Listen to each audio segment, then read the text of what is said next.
मेरे 2 पाटे लकड़ी के होते हैं, तो जिसमें सोता हूँ उसमें बैठ करके समाहित नहीं करता, क्योंकि मैं जानता हूँ कि अगर मैं कंफर्ट जोन में बैठ करके बैठा तो मैं ध्यान नहीं कर पाऊंगा। तो जब पहले मैं दूसरी जगह बैठ करके ध्यान कर लेता हूँ, फिर चेंज करता हूँ, तो 20 मिनट मुझे लगता है और फिर मेरी गहरी नींद में चला जाता हूँ। और डार्क स्लीप पे जाने से पहले जो है ना, बहुत कुछ पढ़ करके कंप्लीट कर चुका होता हूँ। तो जो भी बच्चे बिस्तर में बैठ करके पढ़ते हैं, वे बच्चे एक्चुअल में पढ़ने का नाटक करते हैं, वो कभी पढ़ते ही नहीं है। और जो बच्चे बैठ करके पढ़ने का नियम ले लेते हैं, जैसे एक लकड़ी का पाटा ले लीजिए, उस पाटा में पीछे जो है उसको 1 इंच ऊंचा कर दीजिए, टेढ़ा करने से आपका स्पाइनल कॉर्ड बिल्कुल सीधा हो जाएगा। स्पाइनल जैसे ही सीधा हुआ, अभी आपको कैसे बैठने की आदत है, जैसे बुड्ढों की जैसे ऐसे बैठे है ना, ये स्पाइनल कॉर्ड बिल्कुल सीधा रहता है। जैसे ही स्पाइनल कॉर्ड बिल्कुल सीधा, मैं 6 घंटे बैठूंगा, मेरी रीढ़ की हड्डी कभी भी ऐसी नहीं होती है, आदत पे है मेरे। अभी भी मैं बैठा हूं तो मेरे पीछे पट्टिया में आप देखेंगे थोड़ा सा पहले पाटे को ऊपर उठा के रखा हुआ है। स्पाइनल कॉर्ड सीधा किया, सामने एक लकड़ी का एक टेबल ले लीजिए और नियम ले लीजिए कि जब मैं अपनी पढ़ाई कंप्लीट कर लूंगा, इसके बाद इस स्थान को छोड़ करके और अपने सोने के बेड पे जाऊंगा, तब तो आप रात में पढ़ सकते हैं। लेकिन अगर आपने सोचा है बिल्कुल 100% कंफर्ट जोन में जाकर के हम पढ़ करके निकलेंगे, आप भ्रम में हैं, आप सिर्फ स्लीपिंग मोड में चले जाते हैं। हमारा जो बायोलॉजिकल क्लॉक है, वो बायोलॉजिकल क्लॉक, आपने एक पुस्तक ली, बढ़िया से हाथ पैर धोए, सॉक्स पहने, बढ़िया अच्छा थोड़ा सा लोशन लगाया, अब हम बैठ करके आराम से पढ़ेंगे। फिर अपनी गोदी पर एक तकिया रख ली, उसके ऊपर आपने एक बढ़िया प्रॉपर एक कुछ पट्टियाँ रख करके उसको फंसा लिया।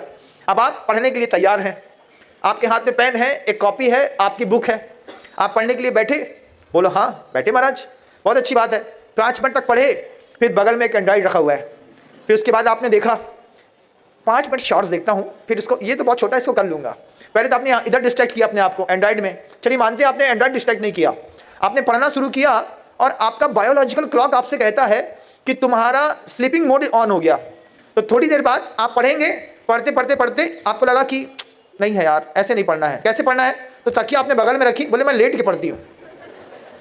फिर 15 मिनट बाद आप धीरे से लेट जाएंगे, आपने पूरी व्यवस्था करके रखी है, आपने अपने बेड पे चादर भी रख दिया हुआ है, या फिर आपने अपनी मॉन्टे कार्लो की एक बहुत अच्छा ब्लैंकेट रखा हुआ है।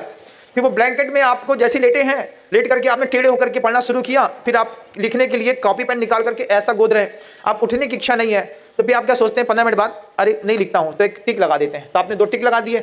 टिक लगाने के बाद अगले 15 मिनट के बाद आपका बायोलॉजिकल क्लॉक जो सेकंड फेज का था वो थर्ड फेज पे चला गया। वो कहता है किताब उठा करके तकिया के नीचे डालो।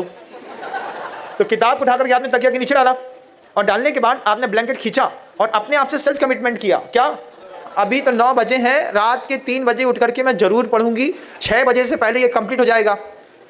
तीसरा झूठा कमिटमेंट है ना।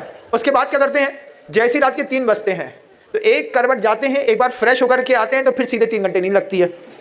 बोलो हाँ। रात